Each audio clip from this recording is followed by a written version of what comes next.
La historia de Job es una de las narrativas más profundas, conmovedoras y enigmáticas de la Biblia, llena de lecciones sobre la fe, la paciencia, el sufrimiento humano y la justicia divina.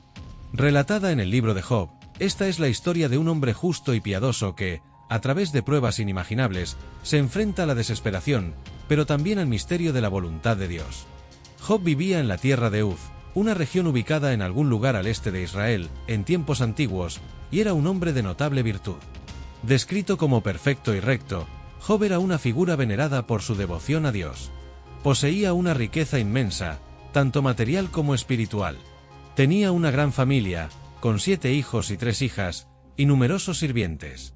Además, su ganado y sus tierras eran vastos, y su reputación como hombre sabio y justo se extendía por toda la región.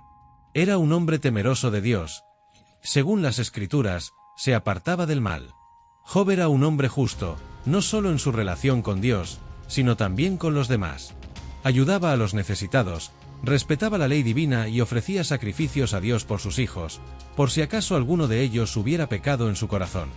Su vida era la de un hombre bendecido, rodeado de confort, pero, como en toda gran historia, el equilibrio de su mundo está a punto de ser desafiado de una forma inesperada y brutal. Un día, mientras Job disfrutaba de la paz y la prosperidad, un extraño acontecimiento ocurre en el cielo. Se presenta ante Dios el Satanás, quien, de acuerdo con la tradición bíblica, no es el ser maligno que conocemos en el cristianismo posterior, sino más bien una figura que actúa como acusador o adversario. Satanás, al ver la rectitud de Job, desafía a Dios. Sugiere que Job solo es fiel porque ha sido bendecido con riquezas, salud y felicidad. Según Satanás, si Dios le quitara todo lo que tiene, Job maldeciría a Dios. Dios, en su infinita sabiduría, permite que Job sea probado, aunque le pone límites a Satanás. No puede quitarle la vida, pero puede arrebatarle sus riquezas, su salud y su familia. Así, comienza una serie de calamidades inimaginables. En un solo día, Job pierde todo lo que tiene. Mensajeros llegan uno tras otro, cada uno trayendo malas noticias. Primero, los bandidos atacan sus ganados y matan a los sirvientes. Luego, un fuego devora sus rebaños. Tras eso, una invasión de caldeos arrebata sus camellos. Finalmente, la peor de las tragedias ocurre: un viento huracanado derrumba la casa en la que estaban sus hijos y todos ellos mueren. Sumido en el dolor más profundo, Job no pierde la fe, pero su sufrimiento es abrumador. Llega a su punto de quiebre cuando su cuerpo es afligido por una terrible enfermedad, llagas que cubren su piel.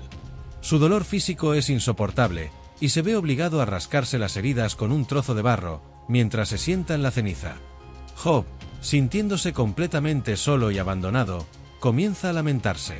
En su dolor, no maldice a Dios directamente, pero cuestiona por qué nació, qué sentido tiene su sufrimiento y por qué Dios lo ha permitido. Job no comprende cómo el Dios al que ha servido con tanta devoción puede haberle enviado tal desgracia. En su desesperación, pronuncia las famosas palabras: «Desnudo salí del vientre de mi madre, y desnudo volveré allá». Sin embargo, a pesar de sus quejas, mantiene una relación con Dios, buscando respuestas, algo fundamental en toda su historia. Los amigos de Job. Cuando los 3 amigos de Job, Elifaz, Bildad y Zofar, se enteran de su desgracia, se presentan ante él para consolarle. Al principio, permanecen en silencio, pues ven la magnitud del sufrimiento de Job. Pero poco después, empiezan a hablar y su consuelo se convierte en acusación. Los 3 insisten en que el sufrimiento de Job debe ser un castigo por algún pecado oculto que él haya cometido. Según ellos, si Job se arrepiente y se vuelve hacia Dios, todo volverá a la normalidad. Estos amigos, que representan la visión común de la justicia retributiva, es decir, que el sufrimiento es siempre el resultado directo de un pecado, no comprenden el dilema que Job enfrenta. Job rechaza sus acusaciones, argumentando que él no ha pecado de manera tal que merezca una pena tan severa. A pesar de la presión de sus amigos, Job mantiene su integridad y sigue pidiendo una explicación de su sufrimiento.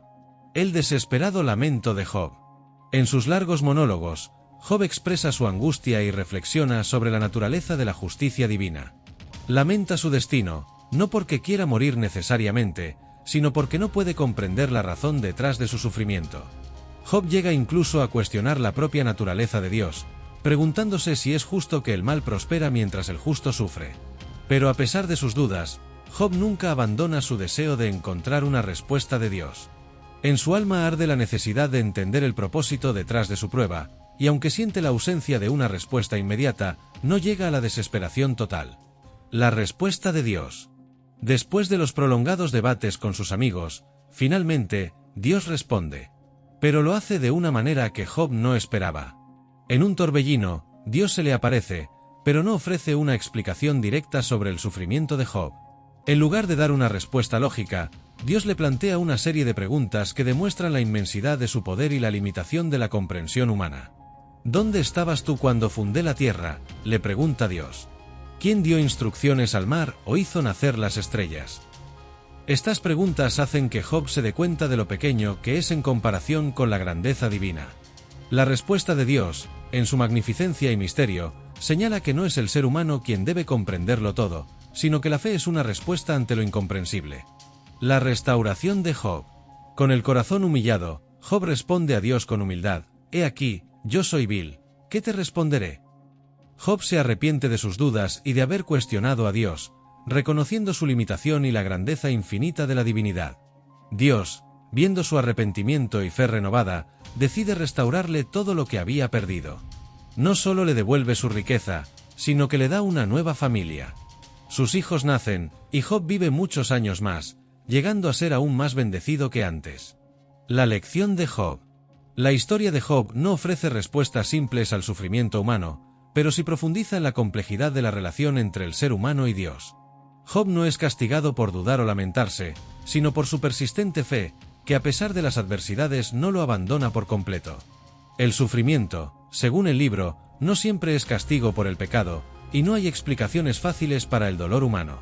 Sin embargo, a través del sufrimiento, Job llega a un entendimiento más profundo de la sabiduría y el poder de Dios, reconociendo que la verdadera fe no está en las respuestas, sino la confianza en la bondad divina, incluso cuando todo parece perdido. La historia de Job continúa siendo una poderosa reflexión sobre la fidelidad, la esperanza y la humanidad frente a los misterios que trascienden nuestra comprensión.